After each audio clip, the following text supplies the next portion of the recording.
Broadcasting live from the Business RadioX studios in Atlanta, Georgia, it's time for Atlanta Business Radio. Brought to you by OnPay. Built in Atlanta, OnPay is the top-rated payroll and HR software anywhere. Get 1 month free at onpay.com. Now, here's your host. Lee Cantor here, another episode of Atlanta Business Radio, and this is going to be a good one. But before we get started, it's important to recognize our sponsor, OnPay. Without them, we could not be sharing these stories. Today on Atlanta Business Radio, we have William Warren with The Sketch Effect. Welcome, William. Hey, Lee. Thanks for having me. This is a lot of fun. Well, before we get too far into things, tell us about The Sketch Effect. How are you serving folks? Absolutely. So at The Sketch Effect, we consider ourselves a visual communications company or agency. And essentially what that means is we use visuals to help our clients communicate their ideas more effectively.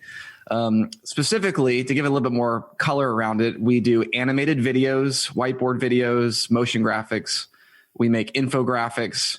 And we also do a really unique service that maybe you've heard of, maybe you haven't, but it's called live sketching or graphic recording. And the way that works is we have a team of artists, and one of our artists or multiple artists will attend an event, be it in person or now virtual, which is our 2020 new normal. But they attend an event, and while there's content being discussed, whether it's a brainstorming session or a panel discussion or a keynote, the artist is actively listening, synthesizing, and creating a real-time sketch of that content, sort of illustrating it out for all to see. So while it's happening, instead of just maybe a static shot of somebody just speaking, now there's something visually interesting happening on the screen, which would be welcome in most cases, I would think. Exactly. What we tell people is we bring the element of visual learning to an event. So, there's 4 different channels of learning, one of which is visual. And visual is actually the most powerful channel according to the science. So what we do is we bring that element of visual learning to an event, helping people better understand what they're learning, so that they really get it, so they can, really have that aha moment, but also help them remember it better. The data shows that people remember what they see far more than what they hear or read. And then also we bring an element of shareability and kind of a cool factor where it's just fun to see an artist sketching. It's really great and fun to take photographs of their work and then share it with others. It's just an alternative way to capture content coming out of an event. And then I agree 100%. That's a different, unique, powerful way to visually kind of engage somebody. And I think a lot of people are leaning on video now because of Zoom and all of these kind of virtual things they're forced to do now. But they're not doing anything that's visually interesting. And that's one of the key components to me of video is it's a show, not tell medium. Exactly. And they're not leveraging it in the manner that you're really wringing out the most value. And I think that what you're trying to do and doing really kind of takes it up a notch and really gives value to the viewer. Exactly. In 2020, with everything being virtual, there's really 2 axes. There are 2 levers you can pull: audio and visual. Before this season of COVID, when folks attended an event, they could engage all 5 of their senses. But unfortunately, with a screen in the way, there's really only 2 main senses that folks have to engage their audience, and that's the audio and the visual. And so what we do is we provide specifically in the context of virtual events, a really compelling way to inject some visual learning and visual interest to what could otherwise be a fairly boring or mundane Zoom call. Right. I don't know what, people here, and I get this all the time because we do audio. That's our sweet spot. That's what we do. So we lean into audio and we want to be the best to do that. But we get people like, can I do video? And then their answer, of course you can do video. But if you don't have anything visually compelling there, then you're just asking the viewer to do more work to get the same thing they would have gotten through audio. Exactly. So exactly. Yeah. And I love the medium of radio and the medium of audio only. I think it takes an extreme amount of talent to do that well and effectively. For us at the Sketch Effect, visuals is what we geek out about. And so ultimately, our goal is really just to add value to the work our clients are already doing, add value to their events by doing what we know best, which is how to sketch. Right. And I think that's, if somebody's thinking about doing video, my point is that to just sit in front of a camera with a headshot of you speaking, that's not enough. Like, that's not doing video. Right. Raise your game, do something else that's helping the viewer, providing more value. And I think your service is something like that. Right. With virtual events, you are competing with all the other shiny distractions on the screen. Literally, the entire world is at your audience's fingertips. And so if your virtual event or your virtual meeting is less interesting than something else on the internet, then you're going to lose your audience. You're going to lose that engagement. And so one of our, we always remind our clients that we are helping to increase that engagement, to make it so that folks don't want to click away to something more shiny. They don't want to click off the window to a blog or to a chat or to social media. They want to stay engaged. They want to see this meeting progress, because not only are they hearing great content, but with the sketch effect, they get to see the content come to life as well. Now, what is at the end of the event, what happens to that sketch? So we are very excited about what happens after. So I appreciate that question. At the end of our events, we provide our clients with a really compelling set of follow-up material, specifically in the form of a still image, so a JPEG or a PDF of the finished sketch. And the finished sketch is colorful. It's very illustrative. It's really fun to look at. So they get the still image, but we also offer our clients time-lapse videos of the sketch. So we're able to produce a time-lapse recording of the actual sketch in progress. And we are able to provide that to our clients as well. So, in the standard meeting follow-up is, it'll be something like, hey, here's the slide deck, make sure to look at all 70 of our PowerPoint slides, or here's the written notes, make sure to look at all 10 pages of these notes. And that form of follow-up is effective to an extent, but it's really not exciting and engaging for people. But what we provide is an image of what they've learned, a sketch, either an image or a video, which we've heard from our clients is much more compelling and tantalizing form of follow-up to send people after an event has wrapped up. Now, what is this good for meetings that are, 30 minutes, an hour? Like, you can have somebody sketching for an hour, like in a webinar, or like, what's usually the time frame that these things take place where it's most effective? Anything you can think of. Obviously, virtual events, or what we're learning is that virtual events tend to be shorter than in-person events, mostly because it's hard to keep people captivated with a computer screen for more than a couple hours. But what we have seen is that we've seen our clients take what would have been maybe a 3-day in-person conference in Las Vegas, for instance, and instead they're breaking it up over 4 or 5 weeks and doing these sort of micro virtual sessions. So that's sort of the norm we're seeing in the industry. But in terms of the sketching can be done for any length of meeting. I would say our standard is around an hour to 2 hours, because that's typically what most virtual events are these days. But we've done all-day virtual events. We've done multi-day virtual events. We've done as short as 20 to 30 minutes. So it's really whatever the client is doing, we're able to come in and add value through the live sketching. So now, if there was like some sort of one screen maybe is a slide deck, and then your person would be sketching and maybe in the second screen, is that what does it look like visually? There's a variety of ways to approach it. A lot of it depends on the platform. So different platforms have different limitations. Unfortunately, it's not a standard across the board from Zoom or Microsoft Teams or GoToMeeting or WebEx. Everyone is a little bit different, but most platforms have a screen sharing functionality. And so we encourage our clients to share the artist's screen. So most of our sketching we do on an iPad. And so we'll join an event. And if the client wants to, the artist can literally share his or her screen so that folks in this virtual meeting can watch as they're sketching. Now, a lot of our clients do have other slide material, or maybe they have a speaker whose face they want to feature on their video. And so in that case, we encourage a sort of rotating spotlight of the artist. So the artist might not be screen sharing the entire time, but maybe they're screen sharing every 5 minutes. If there is a facilitator who's kind of running the virtual meeting, they can sort of toggle on and toggle off what screen. So they're like the DJ.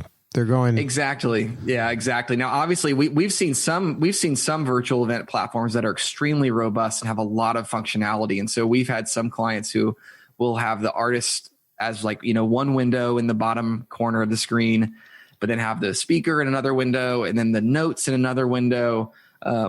Obviously, there's a range of ability with the virtual event platform, and we're not the experts on the platform itself, but we are able to come in and add the sketching to most every platform a client might be using.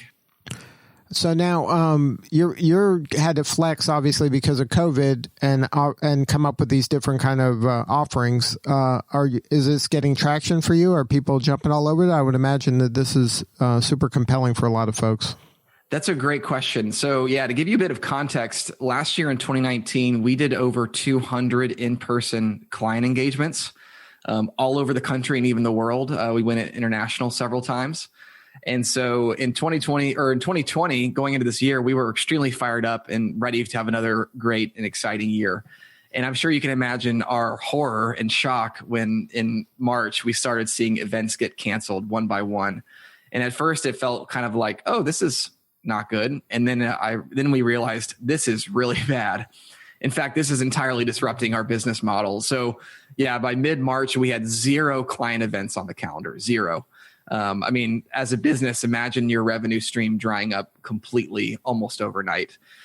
So for us, we had no choice. We did have to pivot. We did have to innovate. And so I remember that week very vividly. We rushed into the office and we said, we got to make a new product. We have to pivot our product. And so we rolled out this virtual version of our live sketching service in a matter of days and started promoting it as soon as we possibly could. And what's actually really cool is that this is actually not a brand new service. We'd actually had done this virtual sketching for clients in the past, just every now and then, never as the main thing, just as sort of a side offering that we could provide if a client had a webinar or a virtual event. But in mid-March, it became the main thing.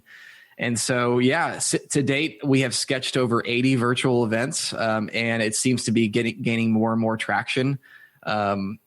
August last month, we had our highest number of reach outs through our website, people wanting to know more about this service.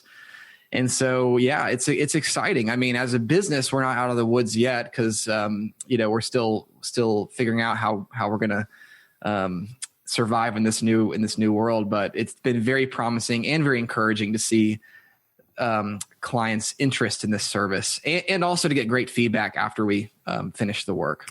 Yeah, this is, I get the privilege to interview business owners, and through this whole pandemic, we had to pivot as well. So then the number of interviews I've done has gone up dramatically because people are at home and they're more available to do this than coming into a studio. That was the way that they used to do it.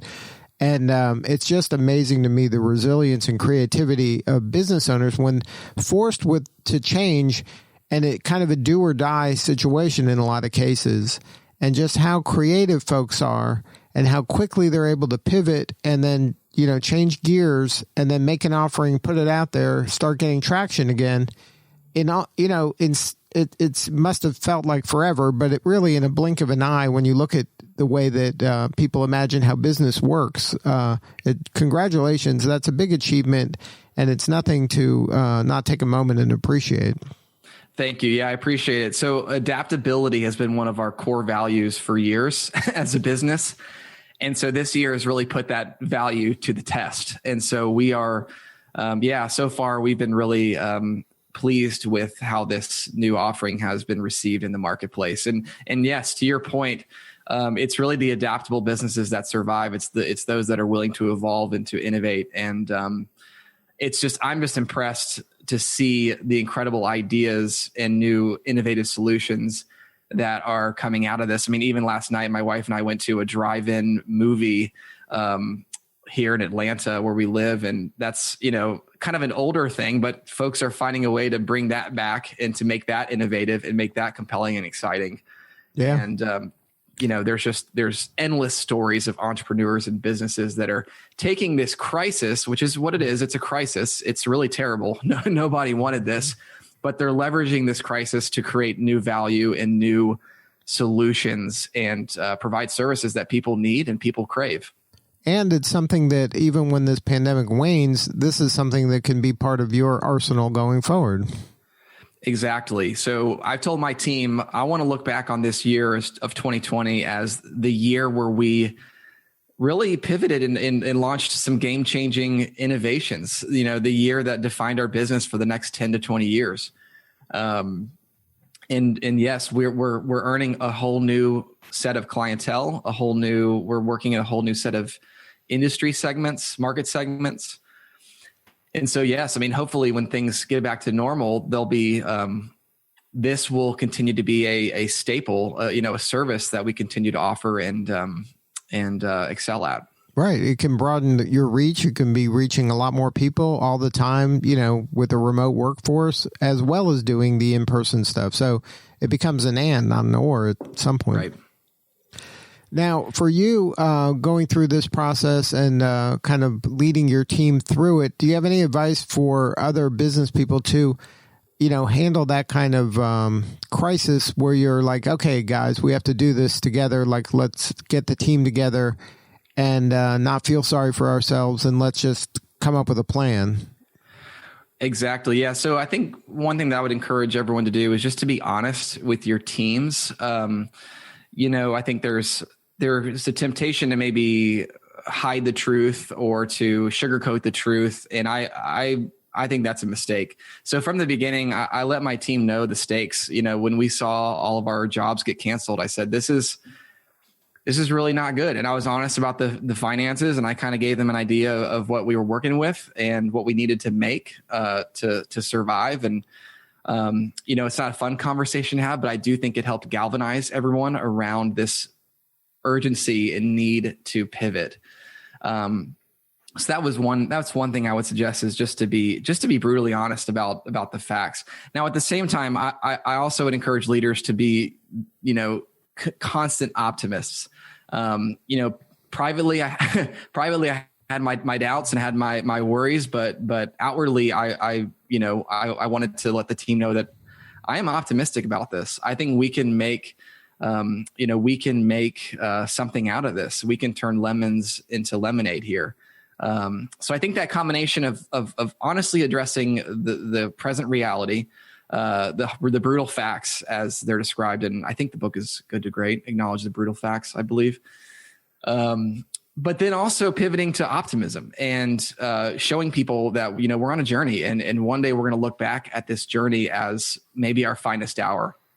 And I think that's a really great way to get a team engaged. And then the third thing is just to get busy. So I remember in March and April, we had very few client projects, especially on the video front, but we got busy with working on our business. So we used that time to work on internal initiatives, improving some internal things, processes, marketing, branding, things like that. So there was never, even though the jobs may have decreased significantly in the spring, March, April, May, our team was maybe busier than ever, just working on things to improve our business. So those are a few things that I try to do with our business. I'm sure there's many more kind of leadership lessons when it comes to crisis, but those are things that I try to channel with our team. Yeah, just keep grinding every day, get a little better, just kind of do the work every day. And there's no shortcuts, there's no magic fix. It's just battling every day.